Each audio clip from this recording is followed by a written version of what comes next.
Hey guys, what's happening? It's me, the Antronus Nexus, back here with part 2 of the San Diego WAR.CYBERTRON reveals. So, if you watched my first video, I went on about SIDESWIPE, Optimus, and also the new introduction of the BattleMaster, which is Fire Dive, and they're going to be essentially Wave 1. Now I'm going to get onto the deluxe side of things that were revealed within San Diego Comic-Con. I'm also going to give you the wave that they're going to be announced incoming. And we had, again, some gorgeous looking pieces here, so I'm going to dive straight into it. So let's kick off with what essentially is going to come in Wave 1 alongside with the likes of Optimus and SIDESWIPE. So Wave 1 is going to include COG. Now this is a bit of a surprise, to be honest with you, because I think no one expected COG to ever appear. Now if you don't know who COG is, COG was quintessentially a bot that resided within Fortress Maximus. Now his Generation 1 sort of looks at, looked much like how he's going to be within this line. He was like a mini roller with 6 wheels and arm to the teeth, and he was sort of like I think the scamper and stuff of Metroplex, but he kind of went inside. He was sort of the microbot that resided within Fortress Maximus, and as you can see, he's a pretty hefty little piece former. Now a lot of photos have all seen bits and bobs of this guy scattered around and linked to other bots, and that's what he essentially is. He's a weaponizer kind of parts former, but essentially that you're getting a sort of deluxe figure along with the vehicle, so he has his own bot and vehicle mode, which is pretty cool actually. You know, I hope it doesn't, nothing's really compromised. He doesn't start falling to bits when you're picking him up or playing with him. But I'm actually quite gunning for COG. I like something different. I like bots that really haven't been in the prime light of things, so this is a really good welcoming sort of homage and cash back to a bot that people have probably no idea of unless you're a huge Fortress Maximus fan. As you can see, he's got in the color tones of Fortress Maximus. Now the interesting thing is, like I said, he's a part former. He can also combine sort of add additional weapons to the Titan's Return Fortress Maximus. So if you own the huge bot himself, you can combine this guy and give him extra weapons in base mode, bot mode, and this guy will connect to him. So this is a pretty nice, again, moving into the huge playability effect, giving more customization. And yeah, again, what we've seen, this guy looks really good. Some that, again, the weathering is a bit hit and miss, but you can add this guy to SIDESWIPE, and IRONHIDE seem to have a lot of this bot connected to him, so I'm all game for COG. Check out his bio, because I actually don't really know much about this guy, but from what I see in Generation 1, he actually looks cool, and again, it's given more playability to Titan's Return, making them look even cooler.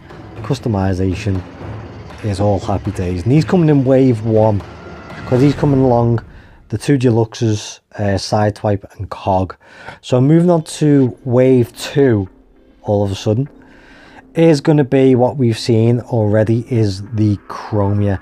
Now CHROMIA is interesting because obviously we all know it's a retool of the Power of the Primes Moonracer, but this CHROMIA looks, or this mold looks, a bit more refined. We're getting a bit of ankle tilt there by the looks of the renders and whatnot, and a bit more sort of beefed up at the back look. I'll be honest with you, I really liked CHROMIA as the RC retool that we got in, was it Generations, here sort of light cycle look, and that's sort of what featured throughout the Windblade mini series and stuff like that. But I'm game for this kind of CHROMIA. I don't think it's necessary, to be honest with you. There's not really much more I can say based on this mold. We've seen CHROMIA already.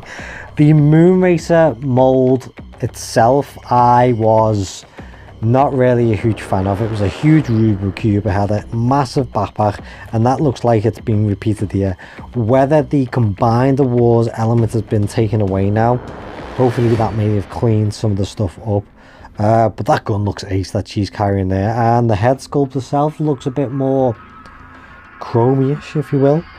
But what we've seen, we're getting all this weathering, and apparently the gimmick that comes with CHROMIA is that she has clip-on grenades.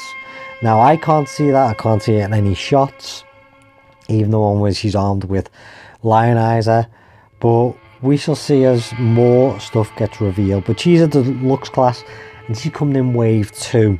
Now along with wave 2, they've kind of give this generation 1 romance thing going on, and the next bot to come in wave 2 is IRONHIDE. Now I'm kind of hyped for this one because IRONHIDE, considering that he's a long line legacy figure, he just hasn't done well in the toy department. He's, if you want to remember, do you remember that absolutely abomination that we got, which was the Generations or Universe IRONHIDE? It was absolutely tragic, and quite sort of a, you know, kick in the balls for IRONHIDE, because he's such a strong sort of personality throughout the whole universe that, you know, he deserves better. And even as we got into sort of the combined wars, he was only a retool repaint, and that mold wasn't very good neither. But this one looks ace. It looks nice and proportionate, nice and chunky, and I really am digging that head sculpt. Overall, you know, judging from his vehicle mode, it's very box happy. So, you know, when you're designing something, I suppose, that is very sort of rectangular, I suppose it's not hard to go wrong to see where the feet, you know, the arms go. It's going back, it's just really simplifying it, and again, it's a very Cybertronian. Now let's jump onto the alt mode. It's got a huge cannon behind it. Now let me just pinpoint the cannon. You see that little hook on the back? I'm thinking that the gimmick with IRONHIDE might be some kind of pullback spring loaded thing or friction loaded gun. I don't know if that's kind of, nothing's been shown, or at least I've seen nothing by the time of this recording, but that gun's meaty, and obviously we all know him as sort of the weapons expert, I suppose, so it's good that we're getting a fat weapon with this guy. In terms of his truck mode, now a lot of people have stated that this thing is more or less going back to the Dreamwave War Within IRONHIDE, and I was a bit skeptic on that because I was a huge fan of it. Now you can see the differences here, sort of that sketch, and by all means I would be totally up for a War Within IRONHIDE with the sort of homage to the screen faced behind the window face, if it was designed like the concept art within the War Within. But we're getting really nice boxy character. And going back to the Dreamwave, it's not from Dreamwave at all. I had a hunch that this was, I've seen this mold before, or at least this shape. So I started digging and found the Autocracy trilogy, or I can't remember what it was. I think it was Autocracy trilogy anyway, Monstrosity, all that. And I noticed a sort of similar box shape, and to be honest with you, this sort of hints more to sort of the IDW Autocracy Cybertronian shape. Again, a very easy shape to sort of conduct, but I think this is going to be on a lot of people's lists, and I love that sort of yellow homage to sort of the Generation 1. So I'm happy with this, you know, I'm digging for it, and obviously all the weapons from COG, you see them littered with it, and yeah, you know, those hands look meaty as well, and I haven't got a problem with this. Again, this is why I'm doing these videos, because this is really good hype, and, you know, rightfully so. So our next candidate within the Deluxe line is, of course, Hound. Now, it's not been said of what wave he is in, whether he's in wave 1 or wave 2. He could be in even wave 3. But it's Autobot Hound. Autobot Hound, why? It's just Hound. Now, Hound, you can't go wrong with Hound. Hound looks absolutely fantastic. He's got his very Generation 1 looking body and legs, and the weathering looks fantastic on him, and just proportionate. You can't go wrong with Hound. I think ever since the Alternity or the Alternators came out, you know, it was like, this is the masterpiece Hound, and I don't think Hound has had not really a bad toy through the generations, even through the Universe line and even the Combined Wars line that I so despise. His Combined War form was actually not bad. In fact, it was one of the few that I wish I picked up, but you know, don't quote me on that because I hated the Combined Wars line. But here we have a Cybertronian looking Hound. Again, there's no clear pictures of where this concept has come from, whether it's a totally new concept, but again, I'll go with the autocracy, but I'll try and put a few pics up as I'm going through this. Looks pretty awesome. Again, what I've seen of him looks clean. Yeah, I want Hound. I'm just wondering if a sort of little Titan Master can fit within the top of the cockpit, the sort of the drive bit there on Hound, as it looks like to have like a little gap.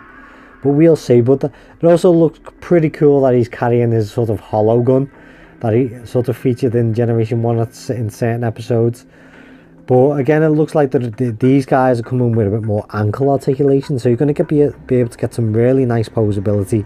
And again, the hover wheel thing, I don't know if it's present on all bots, but we're going to get a lot of it as time goes on.